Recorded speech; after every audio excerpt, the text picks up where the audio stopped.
Je sais que la communauté que je servais a été secouée par mon choix d'embrasser l'islam, mais servir en tant que prêtre dans la position que j'occupais, tout ce que j'avais appris et compris, tout ce que je croyais savoir, était un mensonge, et je ne pouvais pas continuer dans ce chemin.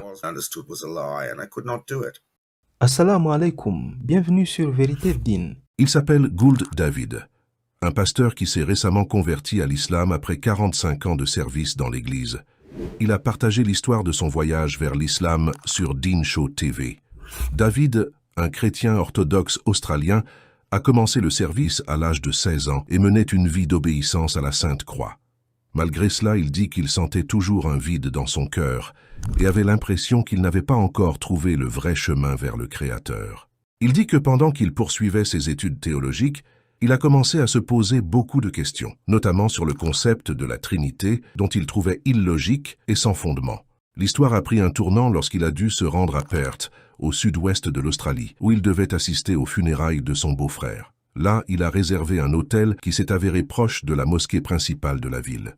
La mosquée se trouvait à environ 140 mètres de l'endroit où se trouvait son hôtel. David sortait souvent se promener et chaque fois qu'il passait devant la mosquée, il ressentait un appel à la visiter. Malgré sa nervosité initiale, il a décidé d'entrer et s'est mis assis dans le jardin à l'arrière de la mosquée. Personne n'était là. Il a senti quelque chose dans son cœur et a eu le sentiment que cela devait être vraiment la maison de Dieu. Lors de sa visite suivante, il rencontra un imam avec qui il a eu une conversation et l'imam lui a remis un exemplaire du Coran traduit en anglais. Il revint à l'hôtel avec beaucoup d'enthousiasme et de curiosité dans son cœur. Arrivé à l'hôtel, il s'est prosterné et a prié Dieu et lui a demandé de conseils en disant « Toi seul connais la vérité. Guide-moi et montre-moi lequel de l'islam et du christianisme est le vrai chemin. » Après sa prosternation, il commença à lire sérieusement le Coran, réalisant que c'était la parole de Dieu à laquelle il n'avait jamais prêté attention auparavant. Au fur et à mesure que sa conviction se renforçait, David poursuivit sa conversation avec l'imam. Il dit qu'un jour il a même assisté à la prière de Maghrib pendant qu'il s'asseyait derrière. Dans les 4 coins du monde, de nombreuses personnes ont découvert l'islam après avoir touché aux pages du Coran. Ce livre sacré n'est pas seulement un recueil de mots, mais aussi un guide qui couvre de nombreux aspects de la vie. Il fournit des conseils moraux et éthiques, traitant du comportement personnel, des relations familiales, de la justice sociale et de la spiritualité. Ces enseignements simples et puissants sont capables de pénétrer dans le cœur de chaque être humain, offrant un but, un sens et une direction à la vie. La simplicité et la puissance du message trouvé dans le Coran l'ont toujours rendu facile à accepter et à embrasser l'islam. Après avoir terminé ses affaires à Perth, David retourna en Tasmanie, déterminé à poursuivre profondément sa lecture du Coran et ses recherches sur l'islam en général.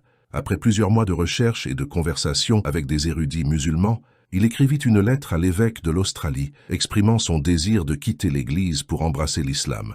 David dit « C'était facile d'écrire cette lettre, mais je savais que j'allais rencontrer d'énormes difficultés pour avoir décidé de quitter la communauté que je m'étais auparavant engagé à servir de tout mon cœur.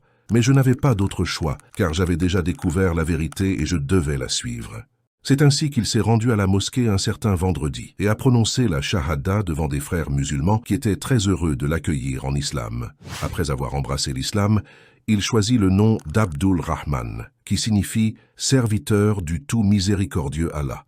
Aujourd'hui, il se dit heureux d'avoir découvert la lumière de l'islam sans abandonner sa foi en Jésus en tant que messager de Dieu. My advice is get this book Mon conseil est celui-ci. Prenez ce livre et imprégnez-vous de sa sagesse et de sa vérité, car je sais que c'est la révélation finale de Dieu Tout-Puissant.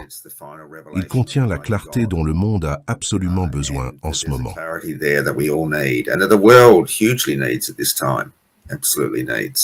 Voilà, c'était une petite partie du voyage d'Abdul Rahman vers l'islam et j'espère qu'elle pourra apporter des bénéfices et être une source d'inspiration pour nous tous. Puisse Allah ouvrir les cœurs des gens afin qu'ils voient la lumière de l'islam et la suivent.